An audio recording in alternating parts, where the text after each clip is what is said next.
Hai, Assalamualaikum warahmatullahi wabarakatuh. Kembali lagi bersama saya Nur Indah Minanti Putri, peserta Latsar CPNS Kemendagri tahun 2025 dari kelas A3 kelompok 3. Tidak terasa sekarang sudah di video keempat, tugas video keempat, dan sudah hari keempat juga pembelajaran agenda 1.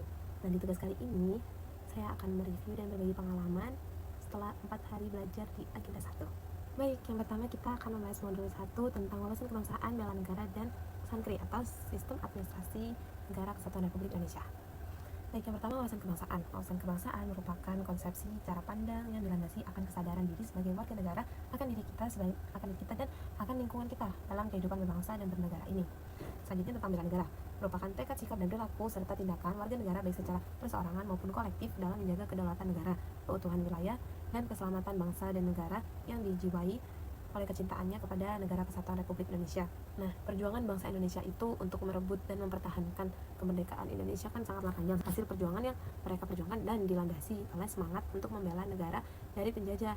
Nah, semangat nilai dasar bela negara itu kemudian diwariskan kepada para generasi penerus hingga saat ini untuk menjaga eksistensi negara kesatuan Republik Indonesia.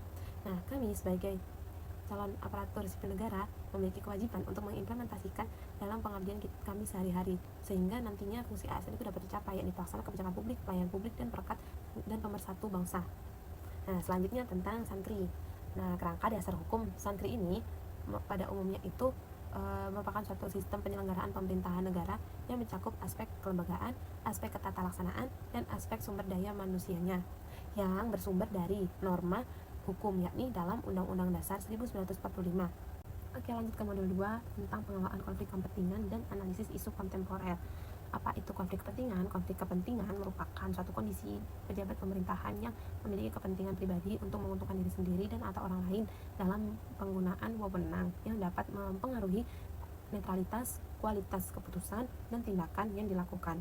Hal ini sesuai dengan Permen PAN RB nomor 17 tahun 2024. Kemudian tentang pengelolaan konflik kepentingan merupakan upaya yang dilakukan untuk mengelola proses pengambilan keputusan dan atau tindakan yang dilakukan.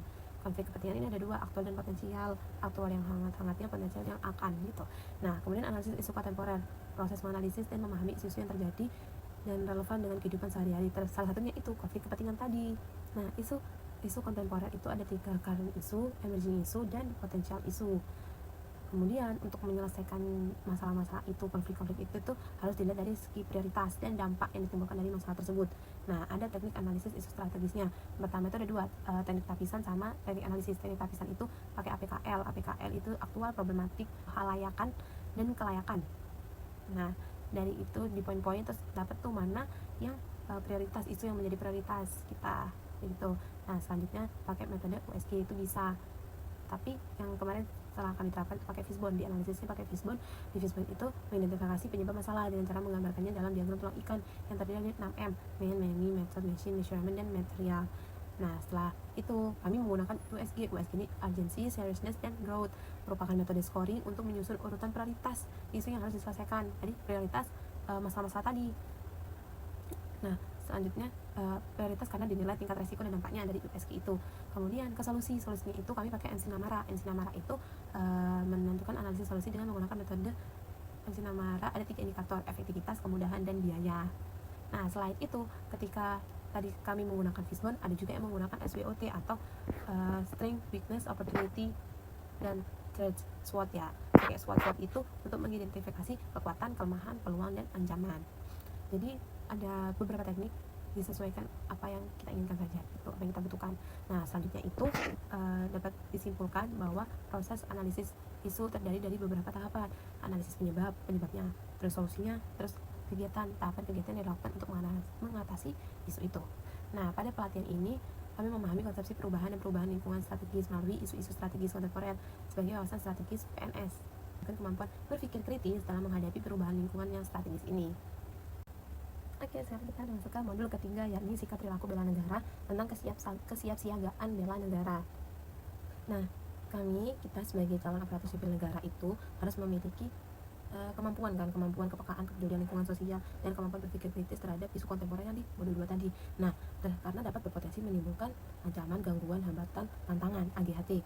Nah, AGHT itu yang akan mengganggu keutuhan kedaulatan negara kesatuan Republik Indonesia sebagai wujud dari upaya bela negara.